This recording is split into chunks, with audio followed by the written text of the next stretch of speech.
ध्यानाभ्यास के लिए कृपया अपने नेत्रों को बंद कर लीजिए। अपना मुख अपनी ओर कीजिए। आपके लिए आप ही आनंददाता हैं, इसलिए अपने ही सन्मुख रहिए। हम जीव हैं और सुख को भोगना हमारा स्वभाव है। अपना मुख अपनी ओर करने से हमको अपने सुख स्वभाव का सुख प्राप्त होता है। इसलिए अपना मुख अपनी ओर ही रखिए।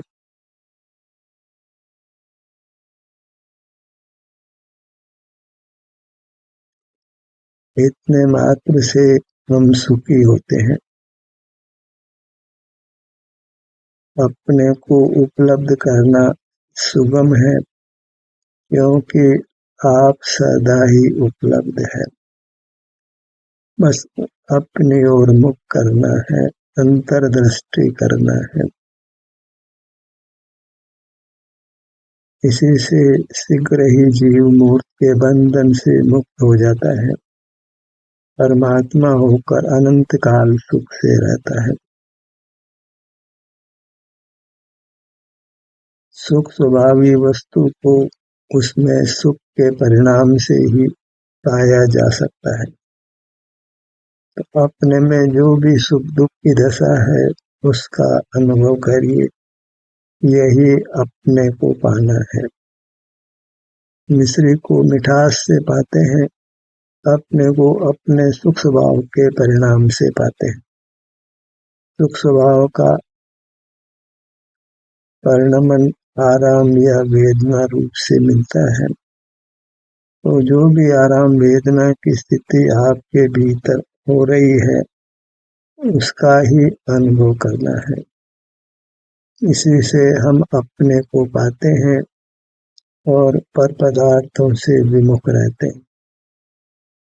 पर पदार्थों के सन्मुख रहने से ही सारा भ्रम उत्पन्न होता है। तो पर पदार्थों के सन्मुख होने से वैश्विक सुख दुख का परिणाम होता है। उसे हम पर पदार्थों को इष्ट अनिष्ट मानने लगते हैं, उनसे राग द्वेष करने लगते हैं। वही आकुलता है, वही कसाय है जिससे हमारे सुख का घात होता है। सुख का घात इष्ट नहीं है तो पर पदार्थों के सन्मुख नहीं रहना है।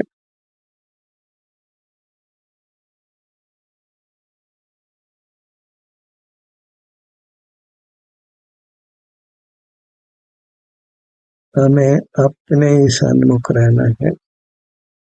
मोक्ष मार्ग का विस्तार नहीं है, संसार मार्ग का अनंत विस्तार है, उसकी कोई मर्यादा नहीं है। क्योंकि पुद्गल कर्म अनंत प्रकार का है। हम अनंत प्रकार की कर्मण वगणाओं से और आहार वगणाओं से बंध कर अनंत प्रकार से परिणमन करते हैं, बहुरूपिया होते हैं। बहुरूप होने से ही हमको वैश्विक सुख दुख होता है। वैश्विक सुख भी दुख ही है। हम जब अपने सन्मुख होते हैं और कर्म का क्षय हो जाता है तो अनंत काल एक सुख रूप ही परिणमन करते हैं। हम सुख स्वभावी हैं तो मुक्त दशा में केवल सुख का अनुभव होता है। जो पुद्गल के संबंध से विचित्रता होती है, अनंत प्रकार का परिणाम समय समय पर होता है, वह फिर नहीं होता है। जीव एक रूप ही परिणमन करता है। जीव को एक सुख स्वभावी देखो, अनेक रूप मत देखो, अनंत गुण धर्मों वाला मत देखो। पुद्गल ही बंध कर अनेक धर्मी होता है, जीव भी पुद्गल के साथ बंध कर अनंत धर्मी होता है, पर वह अपने शुद्ध स्वभाव से एक सुख धर्मी है। हमें एक सुख ही चाहिए। जो पुद्गल के संबंध से विचित्रता उत्पन्न होती है, उसका हमें अभाव चाहिए, उससे ही हमें मुक्त होना है। जो नाना प्रकार की शक्तियां पुद्गल के संबंध से हमें प्राप्त होती हैं, उनमें से किसी का भी उपयोग नहीं करना है। उन सबको एक रिद्धि संज्ञा है, जिनके उपयोग से जीव कर्म से बंधता है। हमें रिद्धि नहीं चाहिए, हमें सिद्धि चाहिए, और सिद्धि एक सुख के अनुभव रूप है, शारीरिक सुख के अनुभव रूप है। क्योंकि हम शरीराकार है, इसलिए हमारा सुख भी शारीरिक सुख नाम पाता है। वही हमको इष्ट है। शारीरिक सुख वह वैश्विक सुख नहीं है, वह मूर्त शरीर का नहीं है, वह हमारे अमूर्त शरीर का है, और वही उत्तम है। अपने ध्यान को अपने मुखमंडल पर लाइए।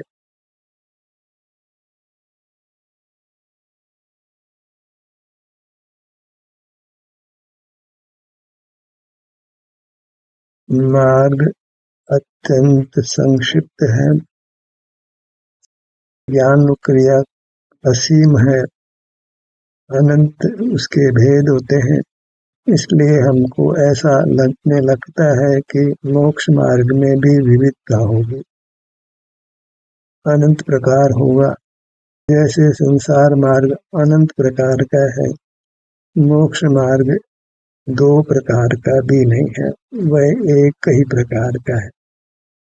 अपने भीतर सुख की जो भी अवस्था है, उसके अनुभव रूप मोक्ष का मार्ग है, इसका विस्तार नहीं हो सकता है।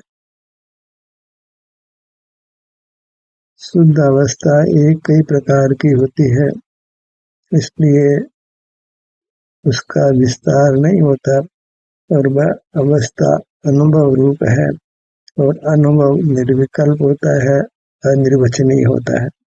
उस अनुभव को कहना भी शक्य नहीं होता।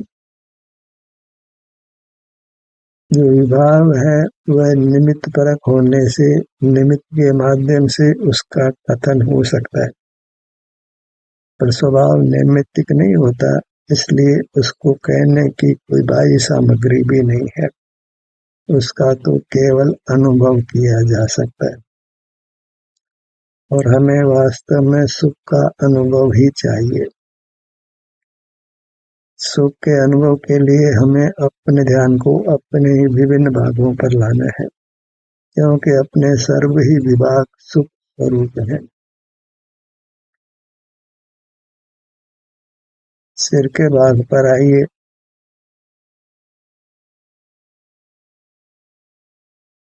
अंतर में विचरण करके हमें अपनी पूरी मूर्त को कर्म रहित करना है,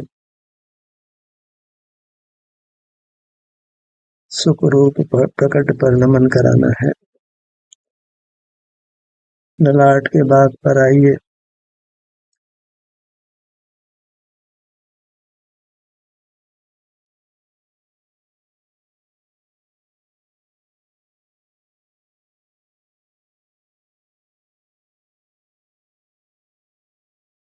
क्योंकि हम अमूर्त हैं, और अमूर्त जीव को केवल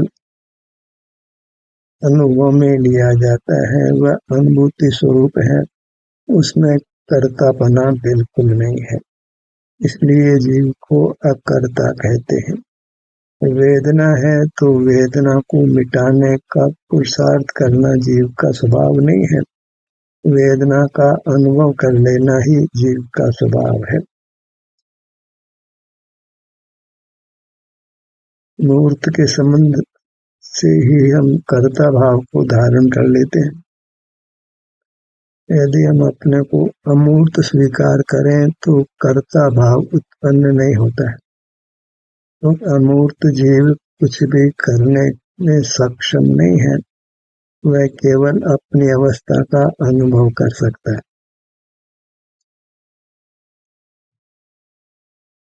वेदना कदाचित अमूर्त जीव में हो तो वह वेदना का अनुभव भी कर सकता है। वह औषधि की व्यवस्था करना, औषधि सेवन करना, किसी चिकित्सक के पास जाना, यह कुछ भी संभव नहीं है।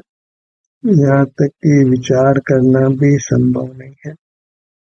ऐसी स्थिति स्वीकार करें और वेदना को केवल अनुभव में ले लें। वह अनुभव आपको वेदना उत्पन्न करने वाले कर्म से मुक्त करता है, यहाँ तक कि वह आपको परमात्मा बना सकता है।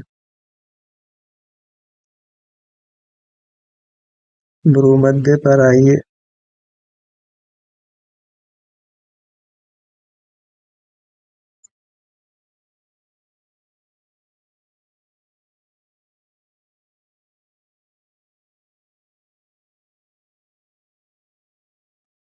मोक्ष का मार्ग हमको निर्भर करता है, इतना निर्भर कि हमको मोक्ष को भी उत्पन्न नहीं करना है।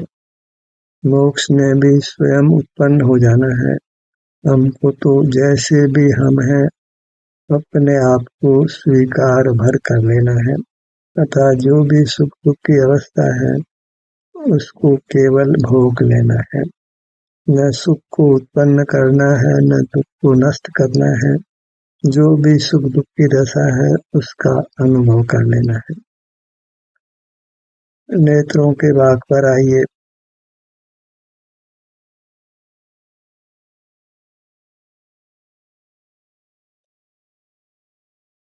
बायां नेत्र,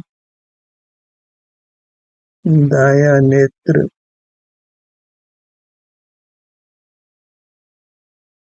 मोक्ष मार्ग की दुर्लभता इसलिए है कि शरीर में सुख हो तो वहाँ इंद्रियां भी स्वस्थ होती हैं, मन मस्तिष्क भी स्वस्थ होते हैं, हमारे हस्त पाद आदि अंग भी स्वस्थ होते हैं और उनसे हम बाह्य प्रवृत्ति करने लगते हैं। तो वेदना हो तो वेदना मिटाने के लिए बाह्य प्रवृत्ति करने लगते हैं। तो सुख हो या दुख हो हम उसका अनुभव नहीं करते और बहिर्मुख रहते हैं। तो दोनों स्थितियों में हम नूतन कर्मों से बंधते हैं, छूटते नहीं हैं। जबकि सुख दुख दोनों ही दशाओं में उसका अनुभव करने मात्र से हम कर्मों से छूट जाते हैं। लेकिन अनुभव को मोक्ष मार्ग के रूप में नहीं पहचानने से सुख दुख होने पर भी हम उसका अनुभव नहीं करके बाह्य प्रवृत्ति करते हैं।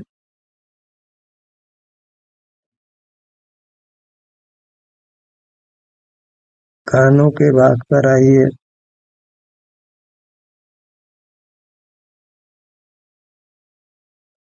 बायां कान, दायां कान। यदि मूर्त कान नहीं होते तो कानों के भाग से हम कदापि सुन नहीं सकते थे, क्योंकि हमारे अमूर्त कानों का स्वभाव ध्वनि को सुनना नहीं है, ध्वनि को जानना नहीं है। बायां कान, दायां कान, और बिना ध्वनि सुने ही जब हम अपने सुख दुख अवस्था का अनुभव करते हैं तो हम वीतराग होते हैं, निराकुल होते हैं और बद्ध कर्मों से छूटते हैं। मुक्ति के लिए ध्वनि को सुनना नहीं है।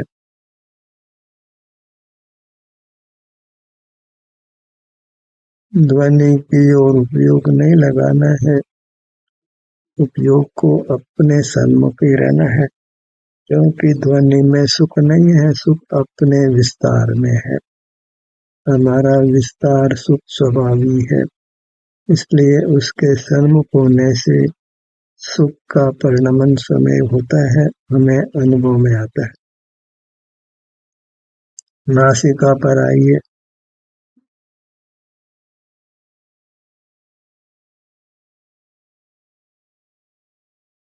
अपने विभिन्न भागों पर आते हैं तो हम सुख शांति का अनुभव करते हैं, जैसे मानो हम एकदम हल्के हो गए हैं। दुख ही भार रूप लगता है, सुख में कोई भार नहीं होता। हल्के हो गए माने निर्भार हो गए हैं।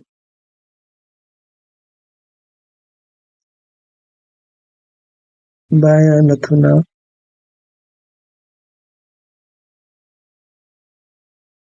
दायां नथुना।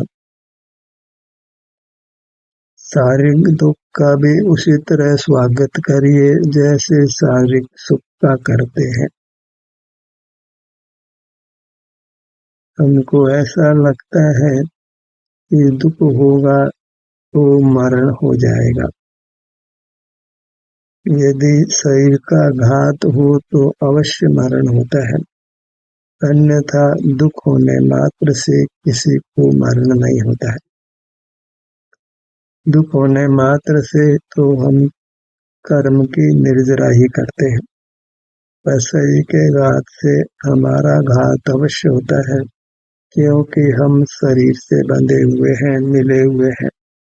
इसलिए शरीर के घात से अपनी रक्षा करनी है।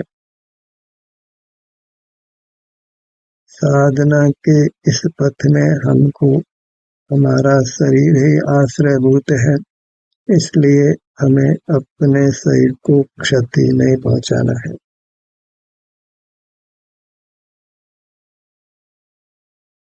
फोटो के भाग पर आइए।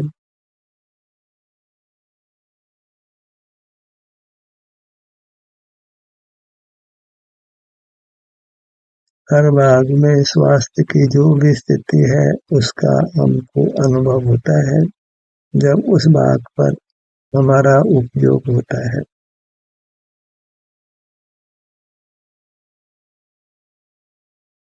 धर्म का यह स्वरूप है कि हम ऐसा कुछ भी कृत्य नहीं करें जिससे हमारे स्वास्थ्य को हानि होती हो। हम अस्वस्थ होते हों, दुख का अनुभव करते हों।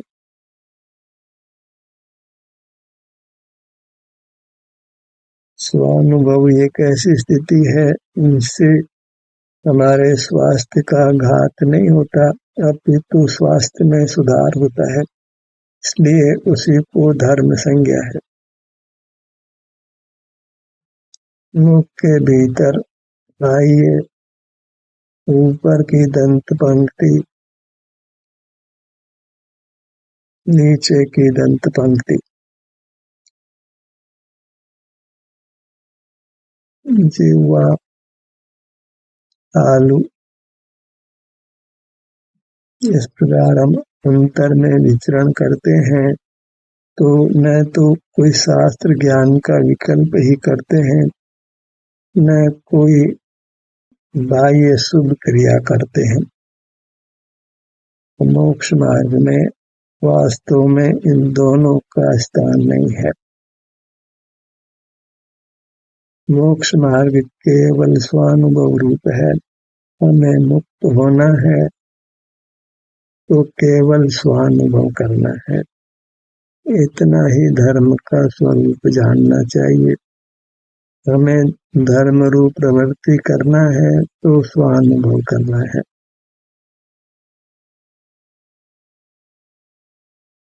स्वाध्याय और क्रिया में धर्म की मान्यता करना हमारे महान अहित में है।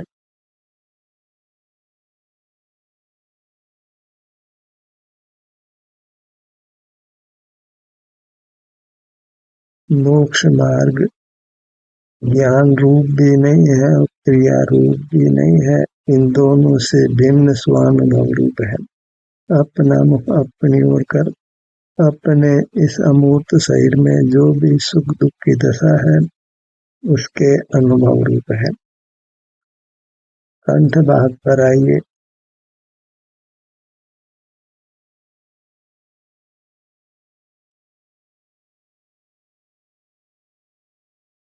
पूरा मुखमंडल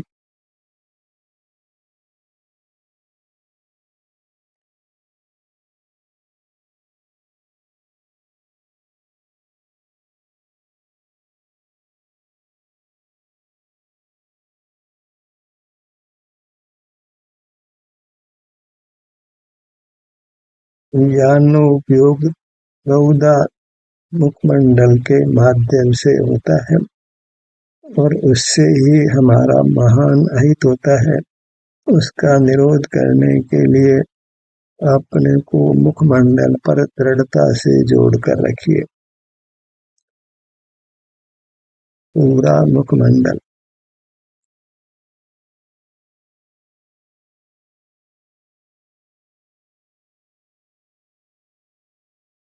गर्दन, सीना,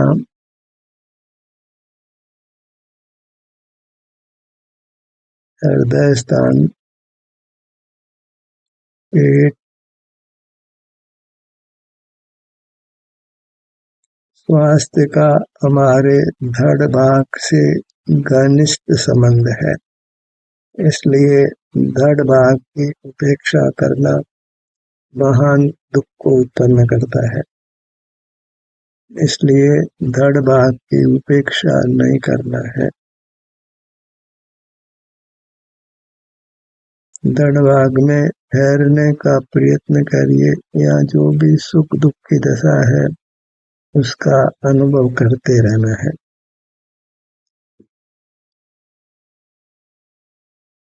सीने का भाग, हृदय स्थान, पेट, नाभि, पीठ का भाग,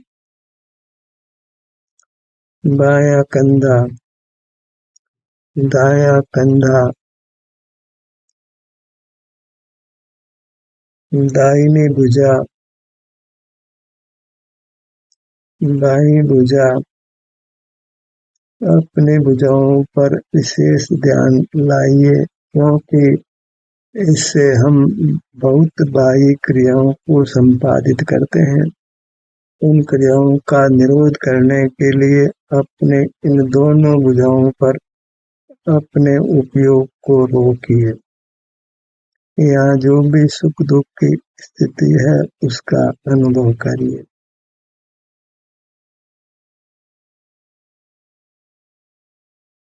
अपने ध्यान को अपने पैरों पर लाइए।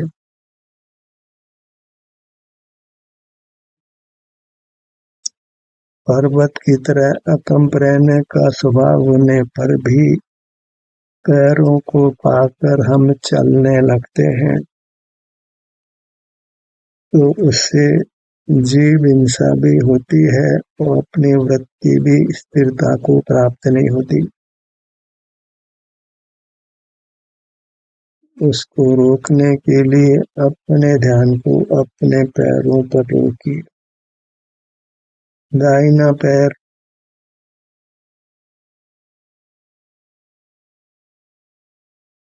पगतली, बायां पैर, पगतली। मोक्ष पथ पर चलने को मोक्ष मार्ग कहते हैं। पांव से चलते हैं इसलिए मोक्ष पथ पर चलने को भी चारित्र संज्ञा मिल जाती है। पर चारित्र में वास्तव में कुछ चलना नहीं है,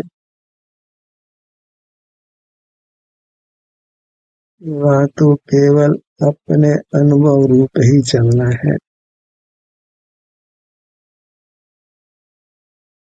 तो अपने चरणों को चलने रूप नहीं देखकर स्थिरता रूप चारित्र रूप देखिए। अपनी पूरी मूर्त को लक्ष्य में लीजिए। यही वास्तविक परमात्मा की मूर्ति है। सिद्ध परमात्मा है, उनका साक्षात्कार होना कदापि संभव नहीं है। देव दर्शन की इच्छा है तो नेत्र बंद कर अपनी दृष्टि को अपने सिर से पैरों के सन्मुख रखिए। यहाँ के सुख का अनुभव करिए। यही पारमार्थिक देव दर्शन है जो मोक्ष का सोपान है। ध्यान का सत्र यहीं समाप्त होता है। आपकी सहभागिता के लिए धन्यवाद।